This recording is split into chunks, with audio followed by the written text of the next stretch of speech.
심판을 자초하는 영적 상태.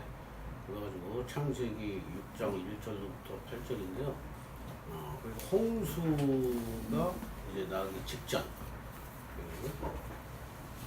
그때 그 영적 상태가 어땠느냐. 우선 그 6장 1절로 8절에 그 나와 있는 내용을 이제 쭉 읽어보겠습니다. 제가. 사람이 땅 위에 번성하기 시작할 때에 그들에게서 딸들이 나니 하나님의 아들들이 사람의 딸들의 아름다움을 보고 자기들이 좋아하는 모든 여자를 아내로 삼는지라. 여호와께서 이르시되 나의 영이 영원히 사람과 함께 하지 아니하리니 이는 육신이 됨이라. 그러나 그들의 날은 120년이 되리라 하시니라. 당시에 땅에는 네피림이 있었고 그 후에도 하나님의 아들들이 사람의 딸들에게로 들어와 자식을 낳았으니 그들은 용사라 고대 명성이 있는 사람들이었더라. 여호와께서 사람의 죄악이 세상에 가득함과 그의 마음으로 생각하는 모든 계획이 항상 악할 뿐임을 보시고 땅 위에 사람 지었음을 한탄하사 마음에 근심하시고 이르시되 내가 창조한 사람을 내가 지면에서 쓸어버리되 사람으로부터 가축과 기는 것과 공중의 새까지 그리하리니 이는 내가 그것들을 지었음을 한탄함이니라 하시니라. 그러나 노아는 여호와께 은혜를 입었더라. 이런 말씀입니다. 성경을 볼 때에 항상 제가 그 표층적 뜻과 심층적 뜻이 있다, 속뜻이 있다는 것을 그 말씀을 드렸습니다. 여기 첫 번째로 사람이 땅 위에 번성했다. 그래서 사람에 대해서 이해를 다시 한번 잘 해야 됩니다. 사람이라고 하는 것은 성경에 보면 흙에 속한 형상, 흙에 속한 자와 하늘에 속한 자가 있다라고 고린도전서 15장 47절로 49절에 나와 있습니다. 흙에 속한 자인데 하나님의 영을 받아서 하늘에 속한 자가 되었다. 이렇게 말씀드릴 수가 있습니다. 우리가 구원을 받았다, 거듭났다 하는 것을 다시 한번 정리를 해보도록 하겠습니다. 구원을 받았다고 하는 것은 일반적으로 칭의, 인치심을 받았다 이런 뜻이 먼저 한 가지가 있습니다. 그래서 구원파 같은 곳에서는 이렇게 얘기를 합니다. 한 번 구원받은 자는 영원하다. 한 번 구원받은 자는 영원하다. 한 번 해병대는 영원한 해병대다. 이런 것처럼 구원받은 것은 영원하다. 그렇게 해가지고 그 결국 구원파의 그 문제는 뭐냐면은 그 상당히 이 세상을 살아나갈 때에 비윤리적인 그러한 행태를 많이 보입니다. 그 지난번에 세월호 사건이 있을 때 그 유병언이라는 분이 자살을 했죠. 그리고 그 큰 문제를, 사회적인 문제를 일으켰는데 그분들의 이유는 뭐냐? 하나님이 한 번 구원하신 것은 절대 취소하지 않는다. 그래서 그 칭의라고 하는 것을 지나치게 강조를 한다고 하는 겁니다. 근데 그 구원파와 같은 그러한 생각에 그 구원론 입장에 서 있으면은 굉장히 사회적인 지탄을 받게 되어 있습니다. 그리고 또 성서적이지도 않습니다. 그래서 오늘 그 칭의, 거듭난다고 하는 것은 세 가지 차원의 그 거듭남을 설명할 수 있어야 됩니다. 이것은 꼭 암기를 해 두셔야 됩니다, 여러분이. 첫 번째는 법적 심판의 차원에서 하나님께서 너는 하나님의 아들, 딸이다. 이렇게 인치심을 한다고 하는 겁니다. 구원파 사람들은 너 언제 거듭났어? 그 날짜를 기억하는 거를 굉장히 중시하는데 그 날짜를 알지 않아도 됩니다. 또 알 수도 없는 것이고요. 그 거듭난다고 하는 것은 그 제가 성경을 그 깊이 연구한 바에 의하면 그 거듭남의 씨는 대개 유년기 이전부터 하나님께서 그 씨를 뿌려 두신다고 하는 겁니다. 그러다가 그 뿌려둔 씨가 계속적으로 끊임없이 자라는 것이 아니라 중간에 그 은폐되고 숨겨져 있다가 세속에 물들어서 우리의 겉자아가 세속에 물들어서 이 세속적으로 살다가 적당한 시기에 어떤 계기가 되었을 때 그 하나님께서 심어주신 그 겨자씨 같은 그 씨앗이 다시 발아하기 시작한다고 하는 겁니다. 일반적으로는 대개 한 40 넘어서 이루어진다고 보면 되겠습니다. 그러니까 거듭남과 그 본래 옛사람의 그 심성이 같이 있는 겁니다.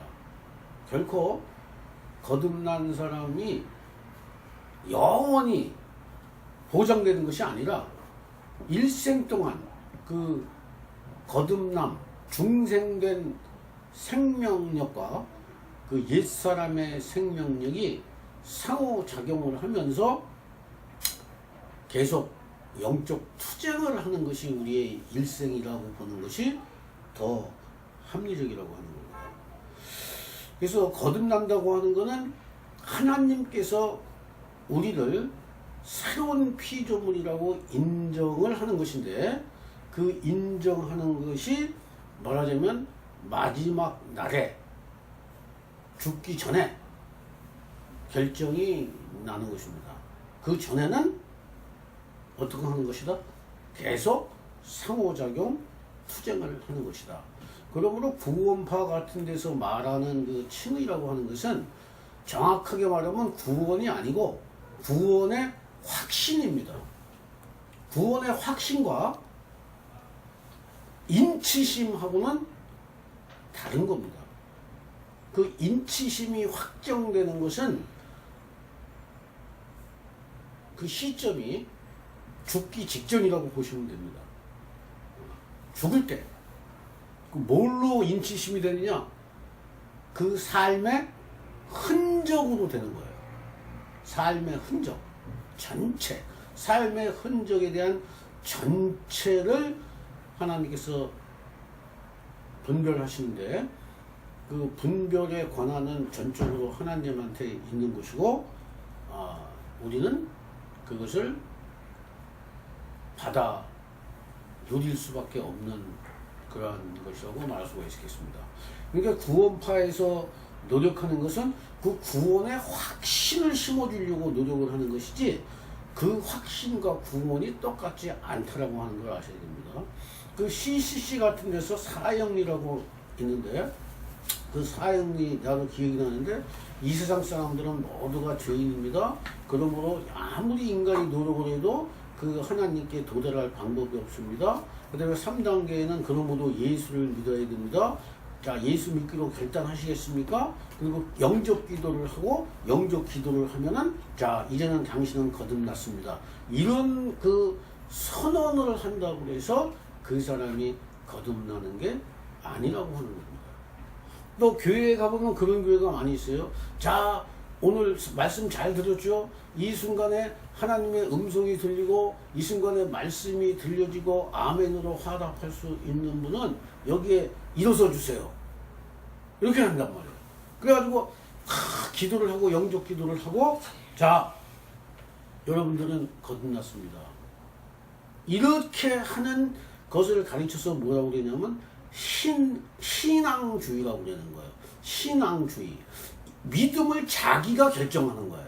그 구원의 결정을 자기가 해. 그것은 성경적이지 못하다고 하는 것을 여러분이 꼭 아셨으면 좋겠어요. 이 칭의라고 하는 것은 하나님 편에서 하는 거지 인간이 결정권을 가지고 있는 것이 결코 아니라고 하는 것입니다. 두 번째, 이 거듭남에서 꼭 확인해야 될 것은 하나님과의 관계라고 하는 겁니다. 우리가 인간관계가 흐트러졌다가 이 관계가 다시 회복되는 화목제, 화목의 제사를 드리는 경우가 있습니다. 인간끼리도 자, 야 오해 풀어. 술 한잔하고 우리 오해 풀지. 저녁하고 내가 저녁 쏠게. 잘 지내자. 내가 잘못했어. 이런 화목의 제스처를, 행사를, 이벤트를 하는 경우가 있습니다. 우리가 하나님과의 관계에 있어서도 자기의 고집과 완고했던 그러한 언행을 뉘우치고 하나님께 되돌아가는 탕자처럼 되돌아가는 그 관계의 회복을 가르쳐서 거듭남이라고 말할 수가 있다고 하는 것입니다. 마지막으로 세 번째 더 중요한 것은 자리바꿈이에요. 자리바꿈. 자리바꿈이라는 건 뭐냐? 내가 나의 욕망의 영역에서, 사탄의 영역, 나의 욕망의 영역에서 살다가 하나님 나라의 영역으로 자리바꿈, 내 존재가 이동되는 것을 가르쳐서 거듭남이라고 한다. 이렇게 말할 수가 있습니다. 그러니까 하나님의 인치심, 그 다음에 관계 회복, 그 다음에 하나님 나라에로의 자리바꿈, 하나님의 통치를 받는 그러한 존재가 된다라고 하는 것을 거듭남이다. 이렇게 얘기하고 그것을 가르쳐서 하늘에 속한 자다. 이렇게 말할 수 있는 겁니다. 그러니까 거듭난 시민은 흙에 속한 자로 사는 것이 아니라 하나님이 주시는 그런 생명력을 가지고 이 세상을 살다가 이 세상에 끝나는 날 육신을 벗고 하나님이 주시는 그 영생의 세계로 들어가게 되는 것을 거듭남이다. 이렇게 말할 수 있습니다. 자, 거듭남에 대해서 정리를 그렇게 해주세요. 세 가지 차원, 성경 전체적인 것을 정리하면 세 가지 차원입니다. 법정적인 차원으로 인치심을 받는 것, 그 다음에 관계 회복, 그 다음에 하나님 나라의 자리바꿈, 이렇게 말할 수가 있겠습니다. 우리나라에서 이 구원파가 아니다 할지라도 구원파 같은 신앙 노선을 걷는 그러한 교회들이 많이 있습니다. 많이 있어요. 그것은 이 교회를, 이 가시적인 교회에 들어오는 그 교인을 늘어나게 하고 증가시키는 데는 도움이 될지 몰라도 성경적인 가르침하고는 거리가 멀다. 이렇게 말씀드릴 수가 있고, 그렇기 때문에 요즘에 와서 개독교라는 말을 듣게 된 거예요. 제가 말씀드린 세 가지 차원의 구원관이 확고한 사람들이 구원받았다라고 하는 것을 확정을 하고 그런 분들에게 세례를 주고 그런 분들의 메시지를 강조를 하고 그렇게 계속 양육을 하면은 이렇게 사회적인 지탄을 받을 수가 없다고 하는 거예요. 그 다음에 이제 여기서 구원을 받았다, 거듭남을 했다는 것보다 더 중요한 개념이 창세기에 나오는데 그것은 안식의 사람이 되는 겁니다. 안식 속에 들어가는 거예요. 안식이라는 걸 잘 여러분이 아셔야 됩니다. 그 안식이라는 건 뭐냐? 제7일째 인간이 되는 겁니다. 사람이 거듭나는 것은 6일째까지 되어서 사람이 됐어요. 근데 7일째 수준의 안식의 인간이 돼서 그때 비로소 하나님도 안식을 한다라고 하는 것은 무슨 뜻이냐? 다른 말로 하면은 하나님의 전적인 통치 속에, 그 생명의 통치 속에 들어간다는 얘기예요. 들어갔다는 얘기입니다. 그것이 바로 안식하는 사람이에요. 이 안식의 가치관이 확고하게 자리 잡혀서 사는 사람은 이 세상에 비바람이 불고 폭풍이 쳐도 하늘이 주시는 평온함 속에서 이 세상을 살다가 하나님께 돌아갈 수가 있는 사람이에요. 우리가 최종적으로 목적은 이 새 하늘 새 땅, 그것을 새 예루살렘, 새 하늘, 새 땅을 이 세상 속에 살면서도 미리 앞당겨서 체험하고 누리는 사람을 가르쳐서 안식의 사람이다, 이렇게 말할 수가 있는 것입니다. 그 다음에 오늘 말씀에 사람이 나왔고, 그 다음에 땅이라는 말이 나옵니다. 이 땅이라고 하는 말에 대해서도 속뜻을 잘 알아야 되는데, 물질적인 땅이 아니라 영적인 의미에서 땅이 성경에 여러 가지가 나오고 있습니다. 이 성경이 물질적인 땅이 아니고 가나안 땅, 이집트 땅, 또는 그리스도라고 하는 땅, 이런 여러 가지 지역명이 나오고 사람의 이름이 나올 때 그 땅이 그 문맥에 맞춰서 어떤 의미를 가지고 있느냐, 그걸 잘 알아야 됩니다. 예를 들면 가나안 땅이다 그러면은 그 가나안 땅이라고 하는 것은 양식을 만들 때 인간의 수고하고 애씀을 통해서 양식이 얻어집니다. 자, 이집트에서 나올 때의 양식은 어린 양이었습니다. 어린 양. 또 광야에서의 그 생활에서의 양식은 만나였습니다. 그때는 하나님의 전적인 주권에 의해서 그 양식이 공급이 됐다고 하는 겁니다. 근데 하나님이 홍해를 건너게 하시고 하나님의 인도하심에 따라서 광야를 갔어요. 근데 요단강을 건너서 가나안에 딱 가면은 그 가나안의 땅은 인간의 노력에 의해서 양식을 얻어야 된다고 하는 겁니다. 진짜로 이 그리스도의 양식을 얻는 것은 이 가나안 땅이 상징하고 있는 것이 그리스도인데, 이 그리스도를 진짜 누리기 위해서는 상당한 수준의 자기 노력이 필요하다고 하는 겁니다. 그러니까 오직 믿음만으로 구원을 받는다라고 하는 것은 초신자 때 하는 얘기예요. 초신자라는 건 뭐죠? 홍해를 건널 때, 또 광야 생활을 할 때.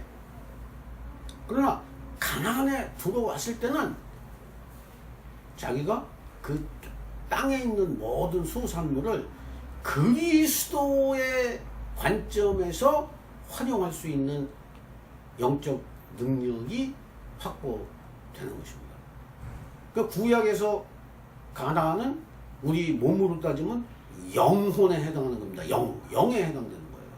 그러니까 그 영의 양식이 가장 중요한 그리스도를 상징하는데, 그 영의 양식은 화염병으로 막아 있다고 하는 거예요. 요단강을 건너야 되는 거예요. 근데 그것이 왜 화염병으로 막아놨느냐? 막아놓은 이유는 그 영만큼은 오염시키지 않기 위해서 그런 거죠. 지금의 우리의 육과 우리의 몸과 우리의 그 혼은 이 세속적인 그러한 거짓과 악으로 많이 오염이 돼서 불안하고 또 떨리게 되고 두렵고 이렇습니다. 근데 그러한 두려움과 불안과 오염된 혼의 세계가 영의 세계까지 침투하게 되면은 다시는 구원을 누릴 수가 없게 되어 있는 것입니다. 성경의 에스겔서나 계시록에 보면은 그 문지방이 있어요. 에스겔서에 그 문지방에서부터 물이 흘러가지고 이 세상으로 점점 흘러가는 얘기가 나옵니다. 우리들도 구원이라고 하는 것은, 개인적인 구원은 뭐냐? 이 영과 혼의 그 사이, 그 경계선에서 성령의 물이 흘러서 우리의 혼을 적시고 우리의 몸을 밝혀야 된다고 하는 겁니다. 그러니까 그러기 위해서는 우리가 마중물이 필요한데, 우리가 현재 하고 있는 것이 다 마중물의 역할을 하는 것이고, 그 마중물을 통해서 그 샘물이 터져야 되는 거죠.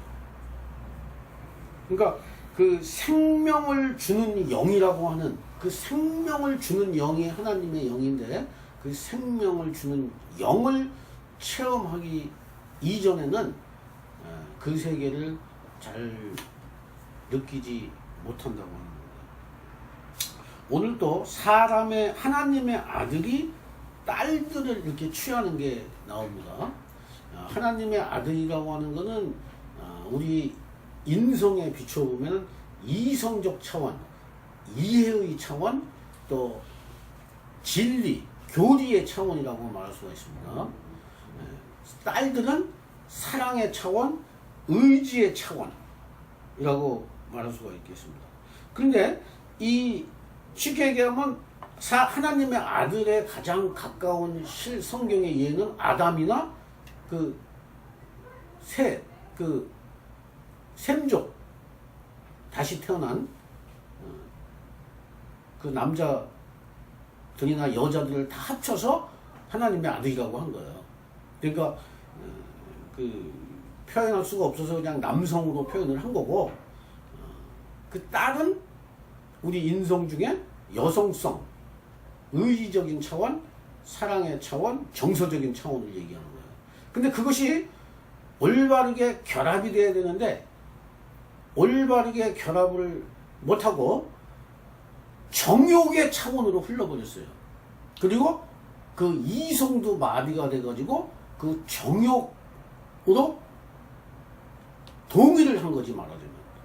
그 아담의 사건으로 보면은 하와가 먼저 먹고 남편에게 줬는데 남편도 먹었다, 동의를 했다는 거예요. 여기서 그 하나님의 아들은 이성적이고 교리적이고 그 인간의 이해의 차원, 뇌의 차원, 그러니까 뇌가 좌뇌하고 우뇌가 있죠. 근데 남성성이라고 하는 거는 이 이성적인 차원이니까 우뇌가 되는 건가요? 좌뇌냐? 좌뇌가 되는 거고, 이 여성적인 차원은 우뇌가 되는 것인데 이것이 균형이 깨진다고 하는 거예요. 그러니까 지나치게 좌뇌 쪽으로 발달을 하게 되면은 이 이성적인 차원이 끌려가는 거죠. 근데 그것이 긍정적인 차원이 아니라 자기 욕망, 정욕의 차원으로 가게 되었다고 하는 겁니다. 그것이 홍수를 불러일으키는 가장 큰 이유다, 이렇게 말할 수가 있습니다. 그 다음에 한 가지 오늘 더 하고 마치겠는데, 휴브리스라고 하는 말을 제가 하나 알려드리겠습니다. 휴브리스.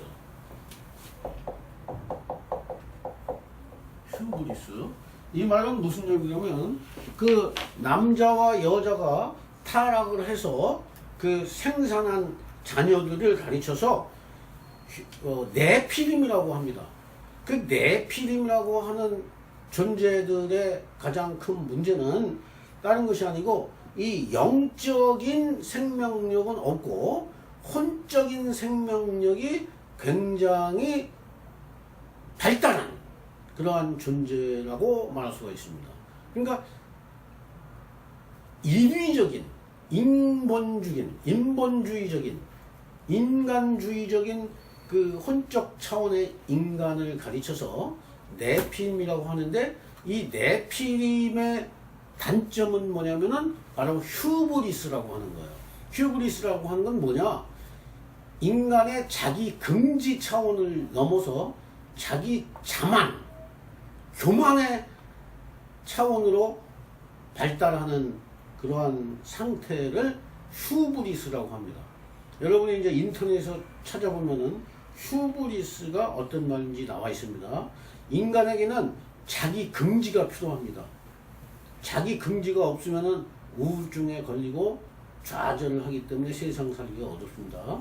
자기 존재가 귀중한 존재라고 하는 것, 당신은 사랑받기 위해 태어난 사람, 뭐 이런 것처럼 자기 존중감을 갖고 있어야 됩니다. 그런데 인간이 자기 업적주의에 빠지고 자기 애에 빠지고 자기의 그 존재를 지나치게 절대화하는 그러한 인간들이 생겨나는데, 그것을 성경에서는 네피림이라고 하는 거, 그 네피림들이 갖게 된 성격, 자만심, 교만심을 가르쳐서 휴브리스다, 이렇게 말할 수가 있습니다. 여기까지 하겠습니다.